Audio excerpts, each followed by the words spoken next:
La palabra para traer recuerdos, La palabra para nombrar el sufrimiento, la palabra para encontrar socorro, la palabra para compartir las emociones, la palabra para denunciar el abuso, la palabra para reconocer el error, la palabra para reconocernos la palabra para nombrar el amor. y hacerlo efectivo en el vínculo.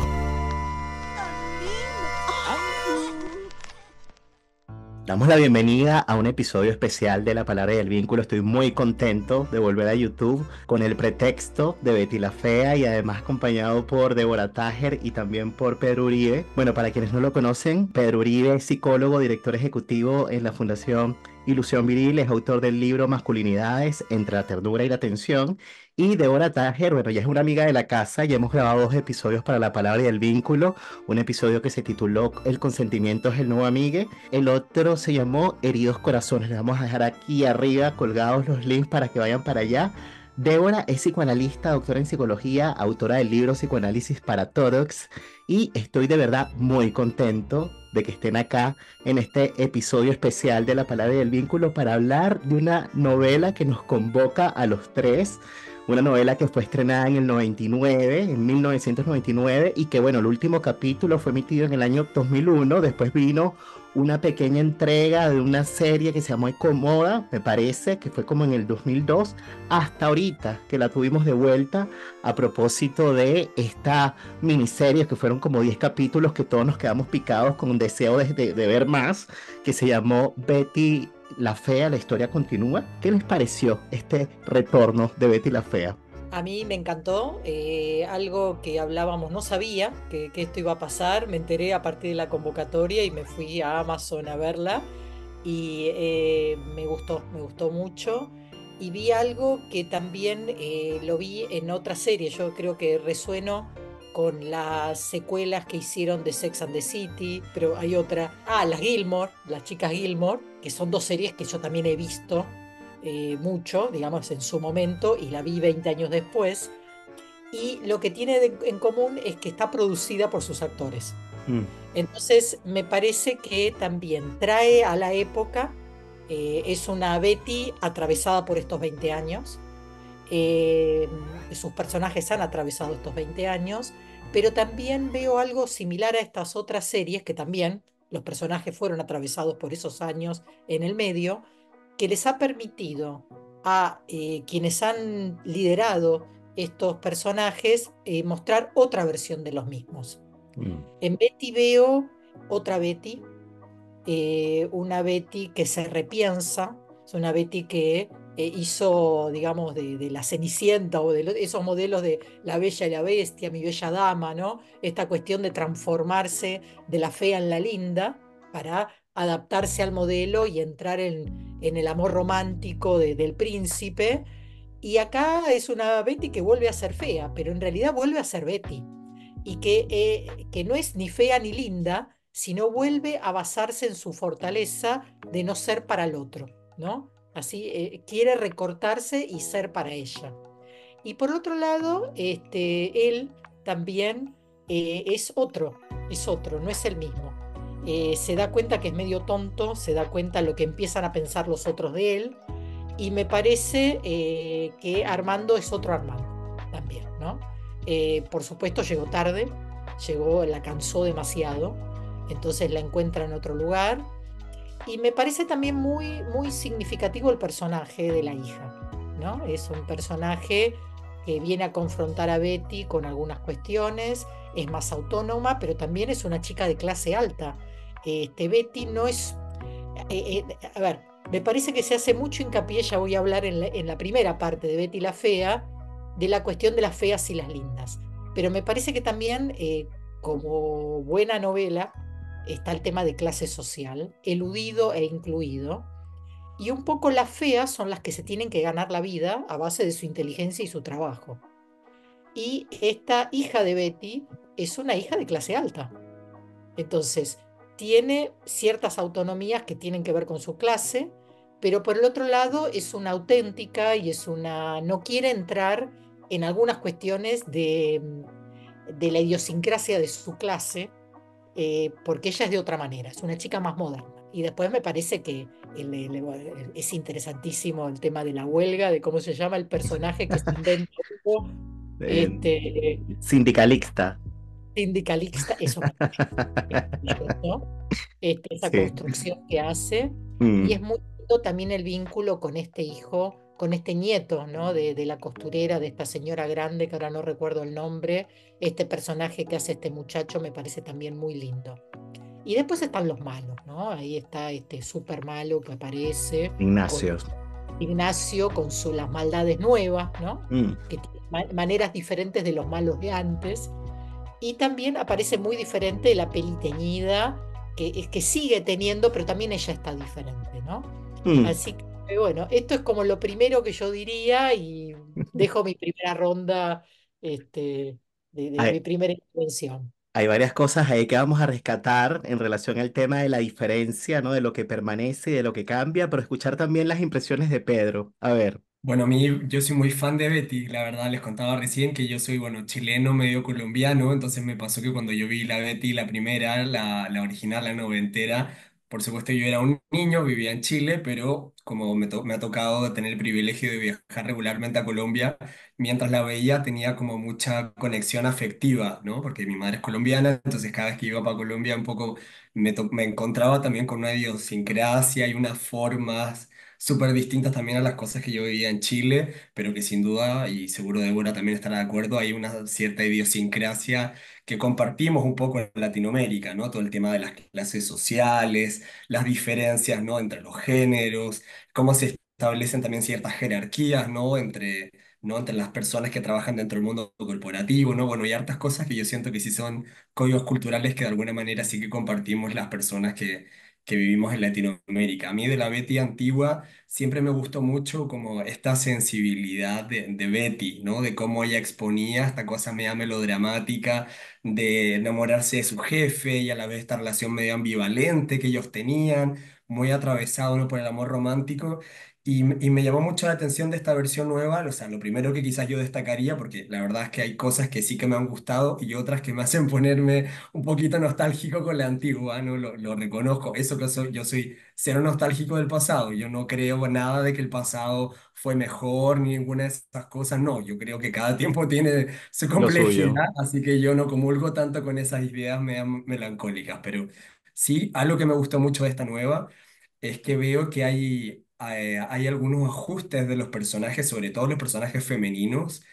Yo creo que están un poquito teñidos también de lo que ha pasado en Latinoamérica con los feminismos y demás, que sí, no sé si me atrevería a decirlo, pero las veo un poco más como sororas, las veo más compañeras en ciertas cosas. Creo que parte importante de los antagonismos de la Betty y los 90 estaba muy tensionado por estas peleas de mujeres, de por el novio, porque le van a quitar al esposo, porque esta es más bonita que la otra, porque esta gana más plata que la otra. Creo que muchos de los conflictos de Betty noventera tenían que ver con eso, con disputas de poder como entre mujeres. Y creo que ahora en esta versión 2 creo que se le ha como un poco minimizado o disminuido un montón el calibre de esos conflictos. Y veo que hay mucho más espacio para la sororidad y para el compañerismo entre ellas. Eso a mí me llamó mucho la atención. Por el cuartel de las feas, por Por ejemplo. ejemplo, me llamó mucho la atención, como el espacio que tiene ahora el cuartel de las feas, y también me llamó harto la atención de que, por ejemplo, hayan quitado al único personaje racializado, la única chica negra que había en Betty de los 90 ya no está en esta segunda versión, o sea, como que la eché de menos. Yo no sé Mm, si ahí hubo una decisión editorial, porque antes ella era del cuartel de las feas, ¿no? Entonces, creo que ahí se abre una gran pregunta de qué está pasando también con ese tema, ¿no? Pero por mm. otra parte sí que veo en esta versión nueva que la relación también entre Armando y Betty cambió. Es verdad que creo que hay un Armando también más iracundo, enojón, autoritario, pero también torpe y más autoconsciente, como decía Débora, de esa torpeza. Entonces como que un poco la caga y después retrocede y después pide disculpa, ¿no? Como algo que yo creo que, al menos yo que trabajo mucho en el tema de la masculinidad, que yo creo que tenemos mucho como los hombres latinos, esta cosa media impulsiva de que te calentaste, dijiste una estupidez y lastimaste a alguien y luego te toca pedir disculpas y luego no. Y entonces creo que hay hartas de esas contradicciones y tensiones como muy propias, yo diría, como del hombre latino, vamos a decir, ¿no? Si es que se puede generalizar, por supuesto. Y otra cosa que a mí me ha gustado de esta tercera es que veo que hay algo como que este personaje nuevo de la hija de Betty mete estos nuevos paradigmas de el Instagram, las nuevas tecnologías, ¿no? Mujeres como empresarias, como self-made, como que están así, ¿no? Como muy a tono, como con estos valores más neoliberales de mujer emprendedora que saca la voz y no se calla ante nada, pero que evidentemente choca un montón con las estructuras más jerárquicas del mundo corporativo, ¿no? Con que Mm, hay jefes que tienen más edades, ¿no? Y por lo tanto más trayectoria, y ella tiene un dejo de soberbia importante, me parece a mí, que es bien propio también de la generación, yo diría Z, de voy con todo y no me importa quién pasó por encima, pero luego me toca recular porque, o sea, tengo 20 años, ¿no? Y como que creo que me está todo para que me coma el mundo, pero obvio que no me puedo comer el mundo, porque el mundo muchas veces nos devora a todos, ¿sabes? Entonces me parece súper interesante también ese choque como generacional que hay entre la Betty de los 90 que tiene una cosa media como geisha, ¿no? De someterse ante el jefe, ante el hombre, ante no sé qué, las superestrellas, ¿no? Y como cuando aparece una famosa, la Betty antigua, era como que todas le hacían reverencia. Y ahora no, ahora es como que, perdona, ahora cada uno tiene su poder, tiene su voz y va apareciendo sutilmente. Así que eso puedo aportar por ahora porque eso sí que me ha parecido interesante de esta nueva y después puedo decir lo que no me ha gustado tanto.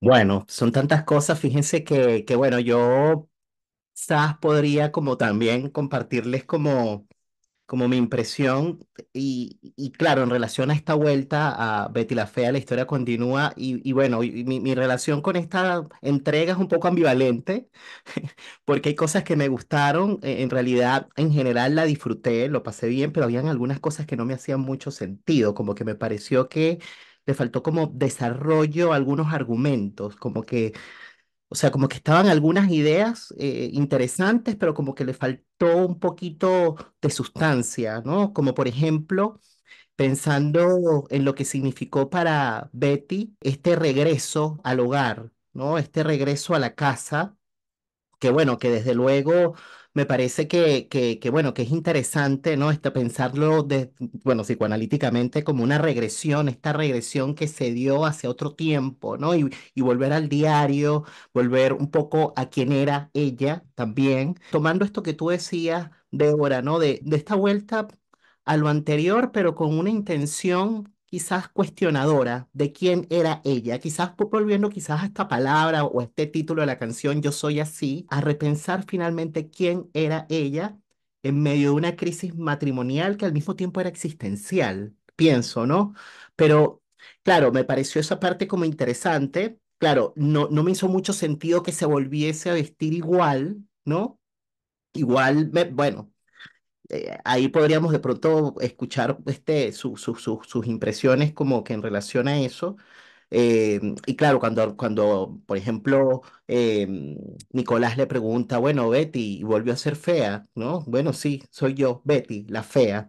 Y justamente en la última entrega fue como el clímax, ¿no? Del desarrollo de la trama, que bueno, que culminó con todo lo que pasó con su transformación, que fue subjetiva. Me parece que no fue una transformación solo de fachada, de semblante, que pasaron cosas muy profundas con ella a propósito de su vínculo con Catalina. Y claro, evidentemente ella cuestionó asuntos identitarios que estaban como muy anclados. Yo soy Betty la fea, como que si fuese una cuestión cristalizada, rígida, fija, y ella con Catalina descubrió que ella es mucho más que eso, ¿no? Y que claro, y que el acceso a la belleza no era una cuestión, digamos, que estaba solamente relacionada con un círculo de mujeres, que ella decía, no, la belleza es para otras, no para mí, ¿no? Y ella podía ser una mujer bella, de hecho lo era, solo que, por cierto, escuchando unos comentarios de una escritora colombiana, después les voy a dejar acá abajo a las personas que nos están escuchando el link de ese monólogo, porque fue un monólogo, ¿no? En donde ella se pone a pensar un poco, a hacer reflexiones respecto de la serie, ¿no? Y ella decía que es interesante porque en la primera entrega muestran que la fealdad es ponerse cosas encima y que la belleza es quitarse algo. Justamente Betty se quitó el supuesto disfraz que tenía o la vestimenta que tenía y bueno, y se despejó el rostro y bueno, y apareció Betty, ¿no? Apareció Betty como era más allá, digamos, de esta subjetivación que traía o este modo que traía desde la infancia, en fin. Bueno, me fui para allá porque justamente con la regresión ella cuestiona quién es, ¿no? Y a propósito de su encuentro con la carta, la mamá le dice, Betty, usted dejó de ser usted, se perdió, etcétera, varias cosas ahí que le dice, y bueno, como que vuelva a ser usted, Betty, vuelva a ser usted, y ella interpretó que volver a ser ella era vestirse de esa manera, ¿no? Bueno, ahí para escuchar un poco qué les pasó a ustedes con este asunto de la regresión. Bueno, hay otros detalles que no me cuadraron mucho. Por ejemplo, este vínculo tan cercano entre Mila y Marcela, que no se entiende muy bien cómo es que se dio esa proximidad. Pero que quedó como, bueno, quizás porque es como la tía política. Se supone que Marcela fue criada por, de alguna manera, por los padres de Armando, porque perdió los papás muy temprano. Entonces, quizás para Marcela, Mila es como una especie de sobrina, pero al mismo tiempo quizás es una manera de arrebatarle a Betty algo que era suyo también, es una manera de vengarse, ¿no? O sea, hay que darle la vuelta, o sea, poniéndole, como dicen en Chile, onda, uno como que, bueno, conecta, pero le faltó escena, faltó desarrollo a eso, porque no lo tocaron de nuevo. Bueno, hay otras cosas que me gustaría decirles, pero para pasarles la palabra, y quizás a propósito del tema de la clase, Débora, sí, yo diría que si en la primera entrega lo que estaba en el centro, digamos, como conflicto, era un conflicto identitario, ¿quién es Betty? ¿No? Si yo soy así, como dice la canción, yo soy así o no soy así. En esta última entrega, parece que el conflicto que estaba a la base es un conflicto de clases, justamente, porque en la celebración de los 15 años, como que se viene como que a desmantelar algo que estaba como que velado. Bueno, efectivamente se unieron dos personas que venían de mundos distintos. ¿M? Y claro, con la celebración de los 15 años, Betty le dice a Armando, es increíble que en todos estos años usted siga creyendo que no somos una familia. No somos la familia Mendoza Pinzón, sino un injerto de apellidos que nunca encajaron. Y claro, la gente piensa, ¿cómo es que Betty dejó a Armando por un beso que vio con Marcela? Y en realidad no es solo este beso, sino lo que representaba, ¿no? Como que al final terminas escogiendo a otra que pertenece a tu mundo, ¿no? Que es un poco el retorno de lo reprimido de la primera serie, ¿no? Bueno, los escucho, a ver qué piensan de esto. Bueno, primero quiero comentar algo. Para quienes venimos de Argentina, que también fue como mi primera entrada, Betty, la canción es una canción muy típica nuestra acá, ¿no? Y la cantaba Tita Merelo. O sea, a mí me llamó la atención Betty por la canción. Digo, están utilizando esa canción, que a mí siempre me gustó, Era un y tango, ¿no? tango, es un tango Claro. que cantaba Tita Merelo. Y Tita Marelo era un personaje que no era agraciada, pero era muy sexy. Era una mujer con mucha personalidad. Y ese tango le quedaba muy bien. Y me parece que hay algo de reivindicativo de la belleza no hegemónica en ese tango. Y me parece que este retorno de Betty yo no lo veo como una regresión, sino que creo que esto de, por un lado es sacarse las cosas, pero por el otro lado es entrar en la feminidad tradicional para hacer el ascenso de clase, que es lo que hace Betty al embellecerse en los cánones hegemónicos, que le da el pasaje a estar con su príncipe azul, que es un señor de clase alta y muy tilingo, como decimos en Argentina, ¿no? Muy, digamos, muy estereotipado, ¿no? Porque no es nadie jugado, Armando, no es alguien especialmente interesante, ¿no? Sino que es un tipo muy típico de su clase, de su forma, digamos, un poco pusilánime, un poco cobarde, pero Betty lo quiere y se sacó el gusto de meterse con el tipo a partir de esa transformación que la hace a ella potable para que él se case con ella. Y me parece, y ahí coincido, digo, por ahí, entonces digo, la primera vuelta es que me parece que ella dice, vuelvo a lo mío, vuelvo a la clase media, Betty es una clase mediera, una profesional, digamos, contadora, con una familia muy rígida, muy católica, pero muy clase media, digamos, de ascenso por el trabajo, etcétera, etcétera. Y entonces vuelve a eso, vuelve a esa casa, vuelve a la estética de la clase media colombiana, ¿no? Porque es muy interesante esa casa. Y desde ahí va a su fortaleza, ¿no? Va a conquistar, a ver qué onda y este tipo de cuestiones.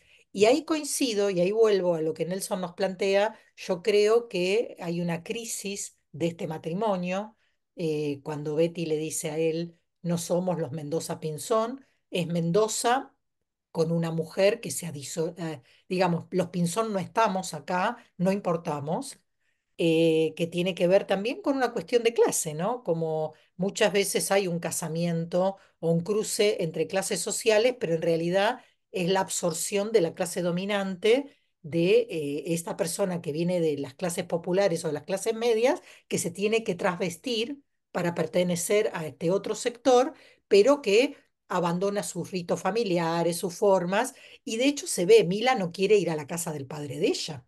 Digamos, ella quiere ir a donde están los guay, digamos, ¿no? Mm. Porque ella es así, digamos. O sea, esta piba está criada de esta manera, con las contradicciones que Pedro muy bien señaló de su generación, la generación Z, pero de esa clase social, ¿no? Y después, bueno, le están pasando otras cosas porque se encuentra con otros Zetas de otra clase social y también ella comparte porque puede hacer estas idas y vueltas en las clases, ¿no? Estas fluideces. Y sí hay un personaje racializado, pero ya no es del cuartel de la fea, sino es del área de diseño, Es una que es la novia, modelo. claro, Mm. de este chico, ¿no? Que es el chico con el que parece que también hay onda, el nieto de la De Inés. diseñadora de Inés, de la costurera.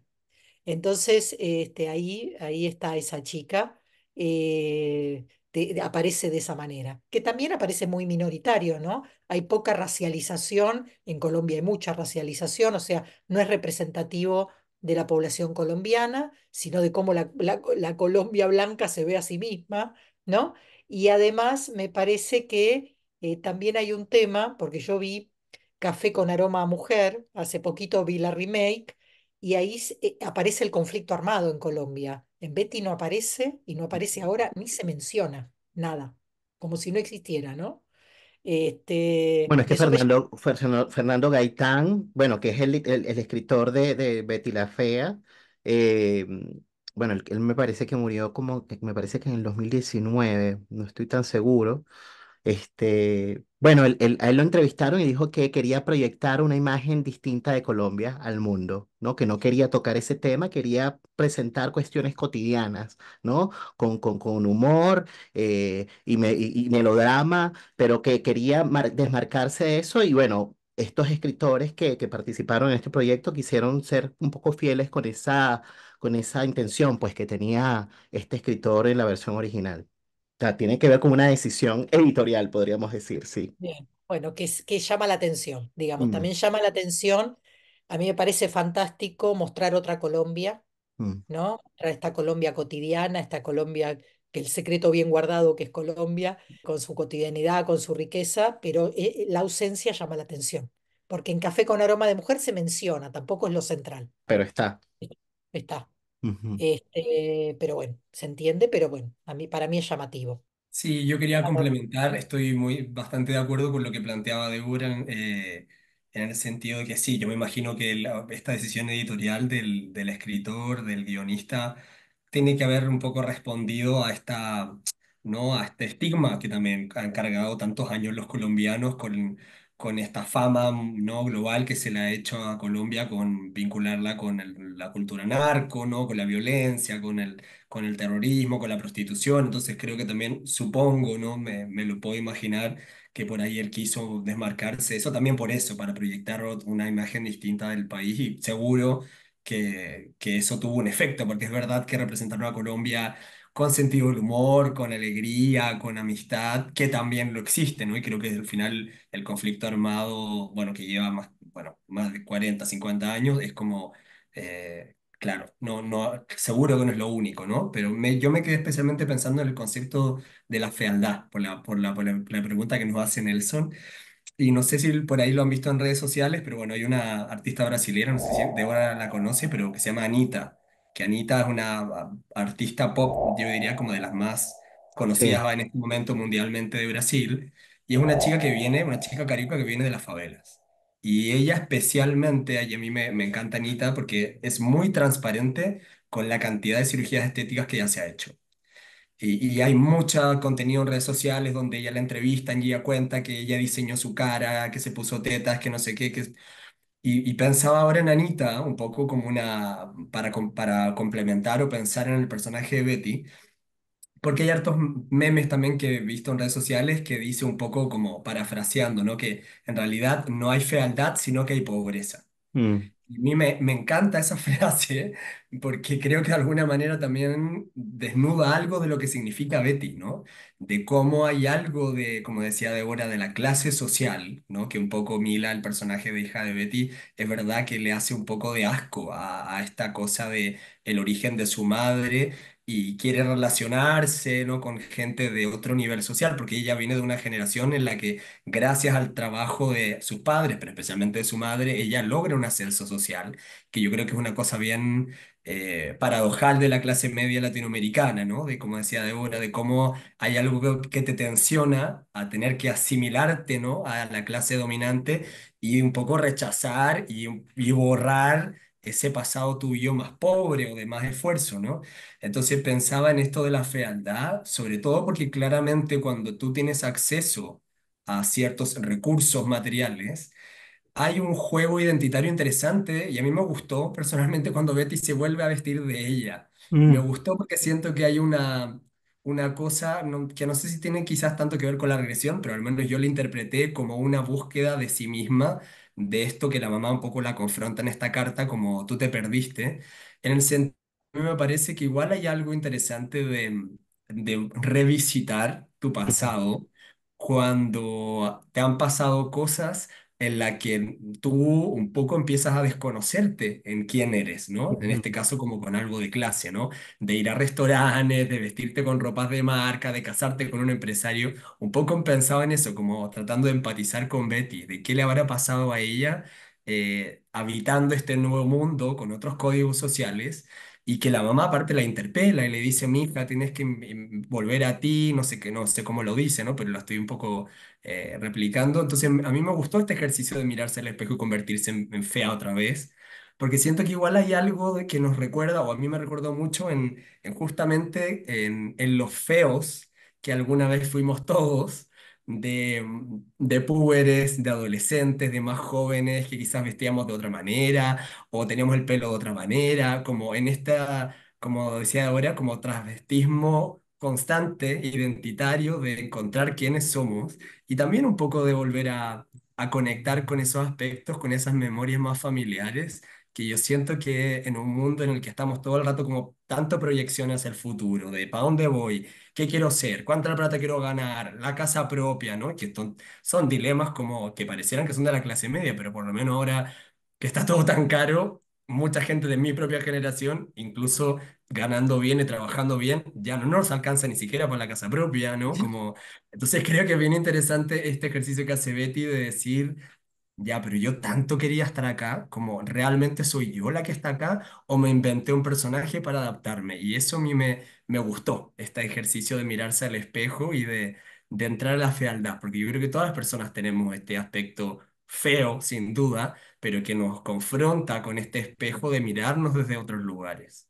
Sí, y bueno, y como decimos que el yo se sostiene en la imagen, como dices tú, la imagen se tenía que revisitar aquella Betty que fue para de alguna manera luego sí desde ahí pensarse, ¿no? Desde otro lugar, habiendo tenido un recorrido, porque bueno, fueron 25 años después, ¿no?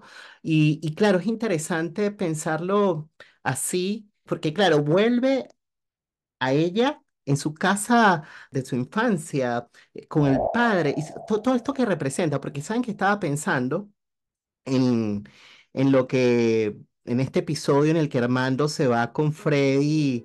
Bueno, ahí tú me vas a decir, Pedro, si te pareció que fue un grupo de apoyo para varones, si fue un círculo de varones, si fue un grupo terapéutico, fue ¿qué fue eso?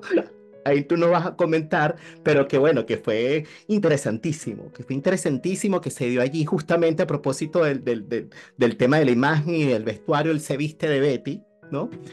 Y justamente como en un intento de ponerse los zapatos de Betty en el lugar de Betty, y bueno, y Freddy le dice, tienes que sentir como Betty, Armando, es que por favor, tú todavía no terminas de entender qué es lo que pasa con ella, etcétera, ¿no? Y bueno, en esta sesión, ¿no?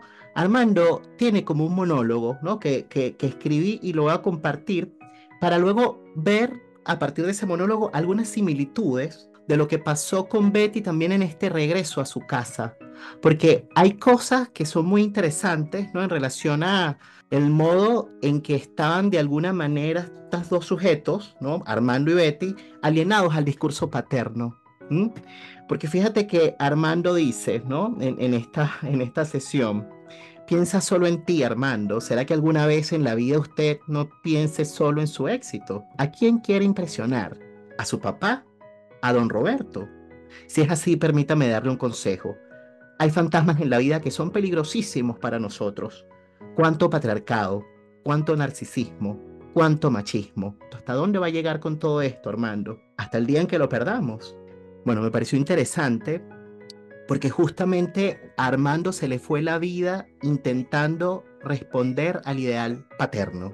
Y bueno, y justamente en la medida en que él intentaba cumplir con el deseo del padre, con los ideales de la familia, etcétera, más se metía en problemas. Más se metía en problemas, entonces las mentiras y todo. Tantas cosas que pasaron, ¿no? Tanto en Ecomoa, luego Terramoa, luego esta cuestión que en la nueva temporada con lo que pasó con las bodegas y bueno, ¿no? Y claro, por otro lado, en una escena, a propósito del regreso de Betty a su casa, que por cierto, ella teniendo recursos, alguien podría decir, bueno, ella puede haber alquilado un departamento, puede haber alquilado una habitación, se puede haber ido a casa de una amiga, pagado un hotel. No, ella fue a su casa. Y no es casual. Y no es casual porque justamente en medio de una crisis, en donde se está planteando quién es ella, también se está planteando, bueno, sus pertenencias, pero también el tema de los ideales. Y si tú te cuestionas los ideales, te estás cuestionando el deseo, que es algo que me parece que es demasiado importante, ¿no? Y ambos estaban un poco en eso, pero de forma inconsciente. Pero había una alianza. O sea, pienso que de forma inconsciente es como que si los dos se hubiesen puesto de acuerdo en decirse, como que bueno, hasta aquí, porque hay algo que tú, Betty, por ejemplo, en el caso de Betty, ella se le fue la vida, bueno, entendiendo que ella valía por lo exitosa que fuese en el trabajo, porque bueno, digamos, el tema, digamos, de su, que era un crack, porque era súper inteligente, su autoestima se sostenía desde ahí. Entonces, bueno, reventaba en las finanzas, reventaba como directora, como líder, como empresaria, en fin, ¿no? Pero en desmedro de otras áreas, ¿no? Que es como, bueno, que fue un poco lo que se cuestionó, bueno, ¿dónde está la mamá? ¿Dónde está la mujer? ¿Qué pasó aquí? ¿No? Y claro, cuando ella va para casa, a su casa, justamente tiene una discusión con el padre, muy como adolescente, en la que le dice, papá, no te metas en mi vida, yo sé, yo puedo decidir por mí, por favor, ¿no? Y por eso es que pienso en este punto, que es como que si se hubiese dado una relación, pero con más recursos, que era algo que ella no hizo en la primera temporada. En la primera temporada, bueno, el papá era avasallante, ¿no? Obviamente, súper, súper protector, ¿no? Y con esta cuestión de que no le pase nada, no le permitía vivir, equivocarse, tener sus propias experiencias, bueno, porque tuvo una infancia súper complicada, con bullying, muchas cosas terribles que le pasaron que hicieron que el padre y su madre fuesen así, como papás gallinas, ¿no? Entonces, bueno, estaba pensando un poquito en esas similitudes, ¿no? Como Armando, por un lado, pensando su relación con el padre y sus fantasmas, y también Betty enfrentando al padre, cómo eso quizás es una condición de posibilidad para una posible vuelta al matrimonio, pero quizás fundándolo a partir de nuevos ideales, más allá de los ideales heredados de la familia. Es súper interesante esto que estás planteando, porque me parece que en ambos dos hay una sumisión muy grande a sus respectivos padres. Y eso también es muy característico de América Latina y del patriarcado en América Latina en las familias, ¿no? Y fíjate cómo en el caso de Armando, el padre siempre lo ve en menos, o sea, lo ve como un tonto. Y él siempre quiere demostrar que él es alguien hábil y el padre siempre lo ve en menos.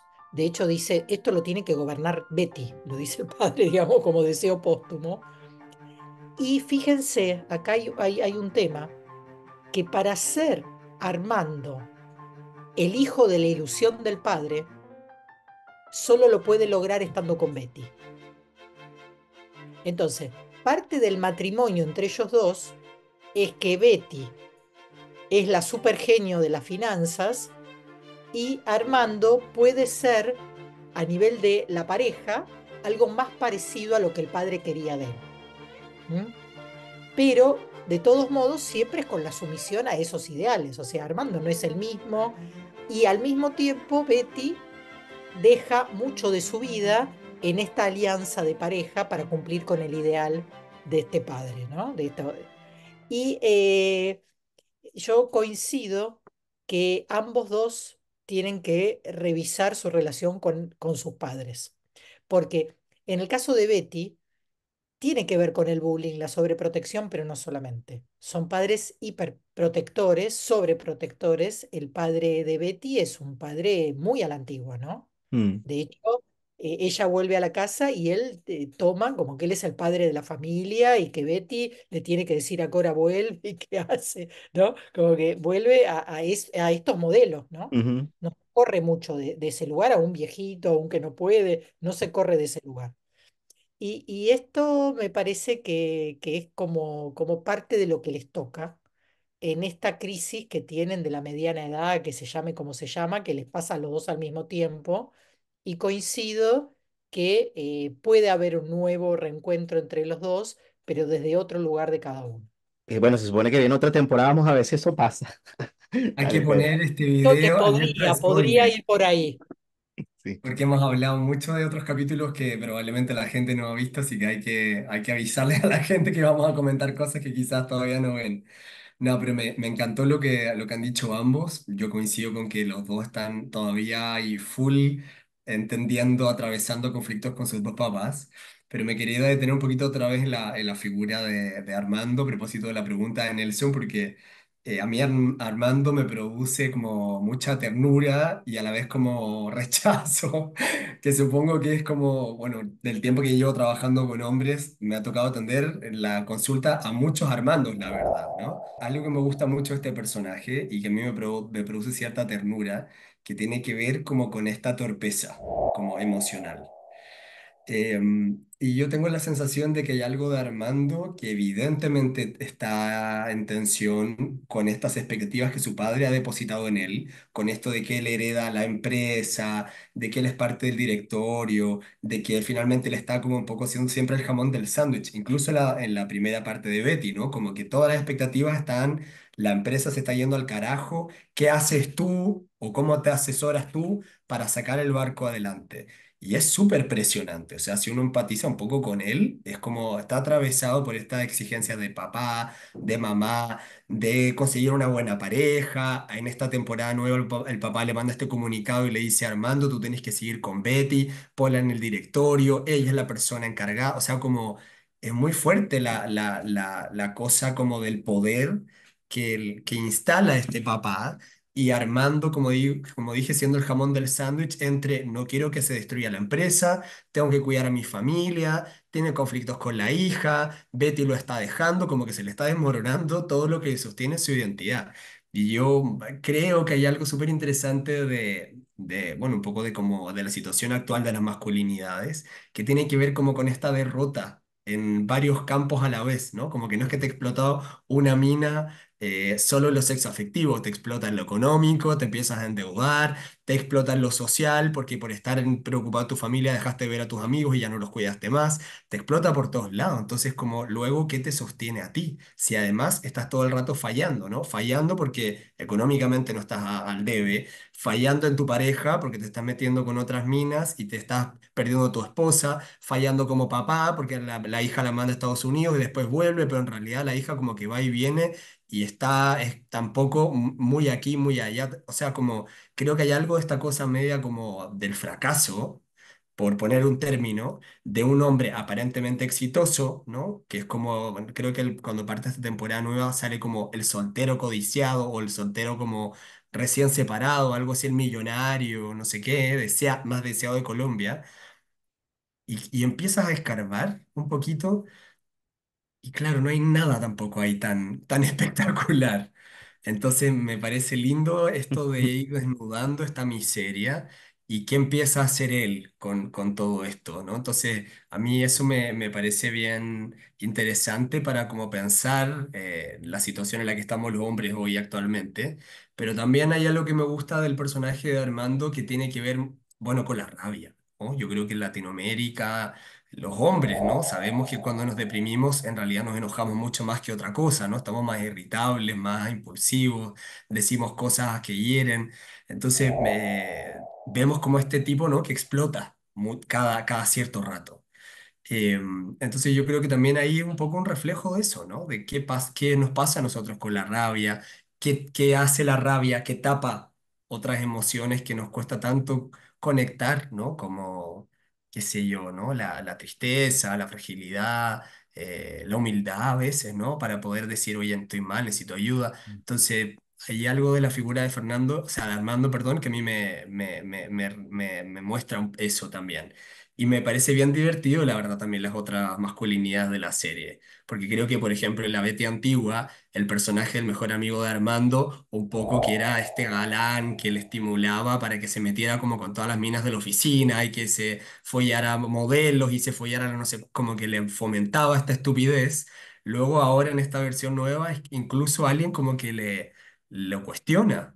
Y eso es bien interesante, cómo se empieza como no sé si alcanza a romper el pacto patriarcal, pero hay algo como de que ellos están oliendo de que hay ciertas cosas que la versión noventera sí podían hacer y decir, y ahora como que los mismos personajes le ponen un poco como de freno Sí. a esta cosa media de corrección política, que es como loco, no, como que no se te vaya la moto, está bien, somos machos, pero aguántate, ¿no? Y eso eso está divertido. Sabes que quizás a propósito de esto que dices, ¿no? De este conflicto de Armando, porque claro, es cierto, como que Armando de alguna manera de a momento se mostraba explosivo, pero también como consciente de que está en otro tiempo, entonces se frenaba. De hecho, hay una escena graciosa en la que Patricia le dice, no sé, bueno, Armando, las cosas ahora son distintas, te podemos demandar, así que por favor, porque efectivamente, bueno, justamente viendo esta entrega de Betty la Fea, revisité como Betty algunos episodios de la primera temporada y es impresionante las cosas que hacía Armando. O sea, en verdad era un tipo muy, muy fuerte, agresivo. Entonces, claro, me parece bueno, que tiene mucho que ver con esto que estabas diciendo, ¿no? De un poco lo que se permitía, lo que era socialmente aceptado y que, bueno, y que hoy está en cuestión, pues, ¿no? Pero sabes que estaba pensando si eso que estás diciendo, de este conflicto entre Armando que explota, pero que a la vez se aguanta porque entiende que está en otro tiempo, guarda relación con esto que decías al inicio, Débora, si es que tiene que ver con esa diferencia que tú observabas en Armando, porque decías, Armando hoy es otro, no es el mismo. ¿Tiene que ver con esto? Es otro, le han pasado cosas, él se cuida, le pasan otras cosas, está conectado, es padre, ¿no? Le duele que la hija no le haga caso, que no lo quiera, la quiere a Betty, la quiere y se reconoce queriéndola. Y además coincido con esto que dice Pedro, que ya los cuates, digamos, los amigos, ya no lo tientan tanto para reproducir la masculinidad hegemónica y de clase hegemónica, sino que le dicen, bueno, cuidado, bueno, con Freddy, que es como el sponsor, digamos, en el grupo de autoayuda, muy parecido a como que sería Alcohólicos Anónimos en un Claro, punto. claro. Unidades Anónimas tiene un poco ese formato, ¿no? Que tiene el padrino. Entonces, me parece que sí, que es otro, es otro. Por la edad, por el momento histórico. Y esto que vos decís también de lo que Patricia le dice como jefe, no solamente en lo sexo afectivo, ¿no? Usted ya no nos puede gritar, Armando, ya no nos podés gritar como nos gritabas antes a los empleados. Me parece que hay una reformulación y también él está en otro lugar. Él no puede, pero él no se siente en ese lugar. O sea, todo el tiempo me parece que está entre hacer lo mismo y hacer otras cosas, ¿no? Mm. Y está buscando su propia comodidad o su propia forma de ser en este momento de su vida. Por eso digo que me parece que también está con crisis vital. Sí, de todas maneras, y bueno, y comparando al Armando de los 90, el Armando de los 90 no se hubiese hecho cargo como se hizo cargo este Armando, ¿no? Del 2024 cuando le dijo a Betty lo que hizo Y él dice, pero esta vez nadie va a pagar por mí, yo voy a asumir mi responsabilidad y va para la cárcel.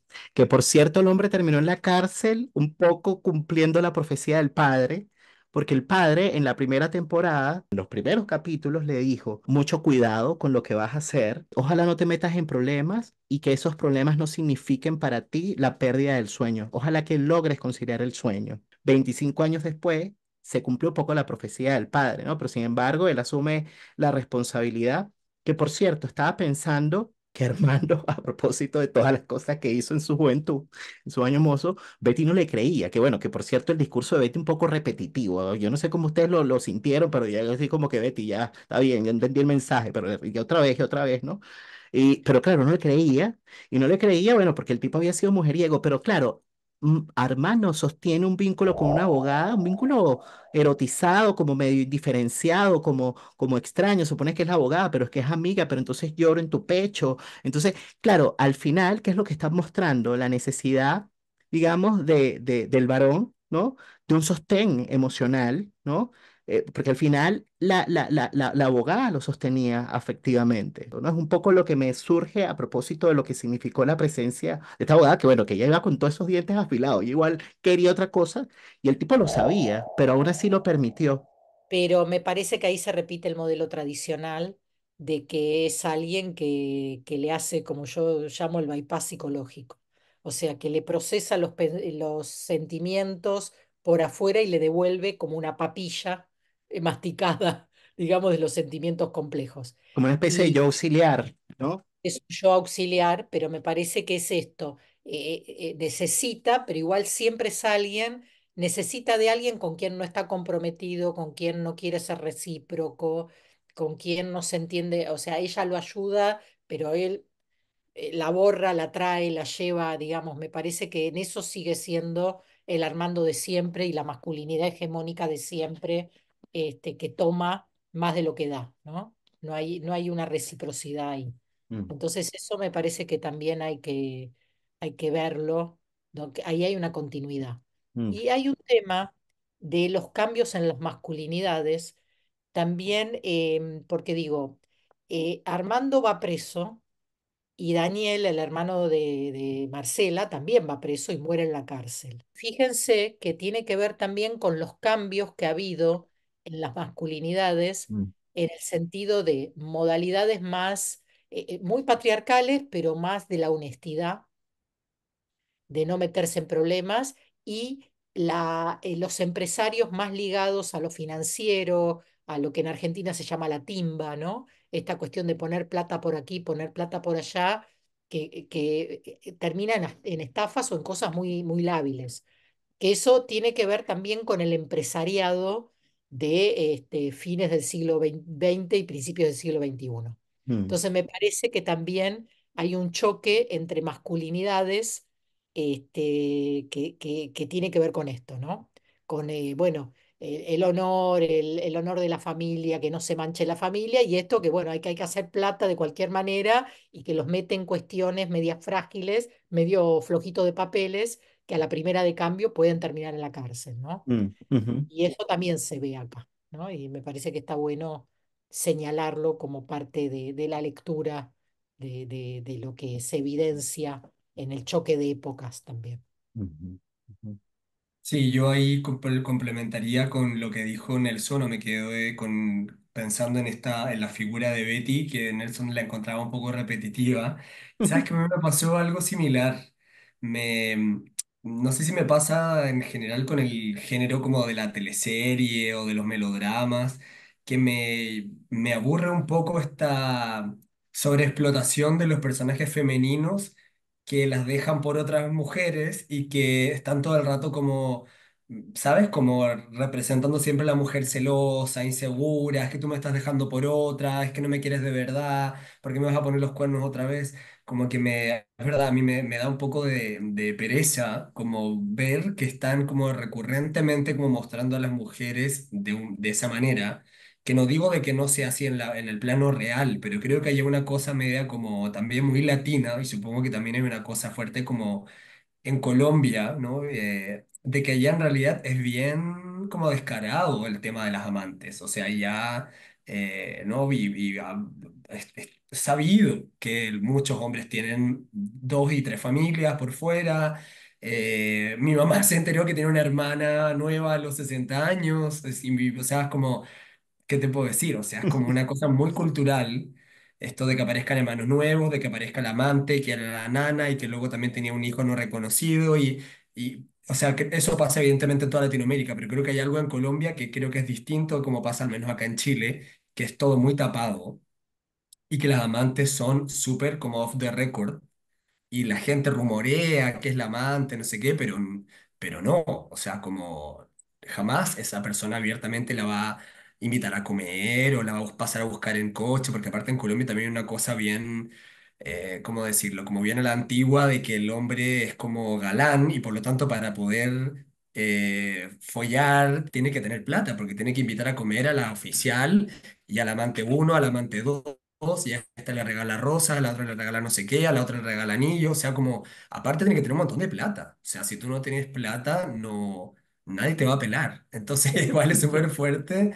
Mm. como esta cosa del hombre, como que si tiene poder y tiene plata, puede, ¿no? Puede tener sexo y puede como, ¿no? Ocupar todos sus artilugios para estar con mujeres, pero además es verdad que en esta cosa repetitiva de Betty siento que es un poco injusto con el personaje de que ella un poco siempre esté dependiendo de que si Armando le da o no le da bola. Me hubiese parecido interesante que la sacaran un poco de ese lugar y que si bien le puede doler que se meta con otras tipas, que Betty también, por ejemplo, hubiese tenido citas con otros tipos o como, Bueno, ¿sabes? Como que no algo fuera pasó ahí algo. con el abogado también, pero entiendo para dónde Ya, vas. Lo exacto. comparto, Pero lo creo que hay algo comparto. que gira mucho en torno a eso, de si a Sí. ella la pesca o no la pesca Armando. Yo creo que tuvo que ver, porque, bueno, viendo como impresiones de los seguidores de Betty la Fea, de los fans, bueno, muchas personas, muchos fans quedaron como descontentos con el guión. O sea, como que hay muchas críticas porque piensan que, bueno, eso, que le faltó como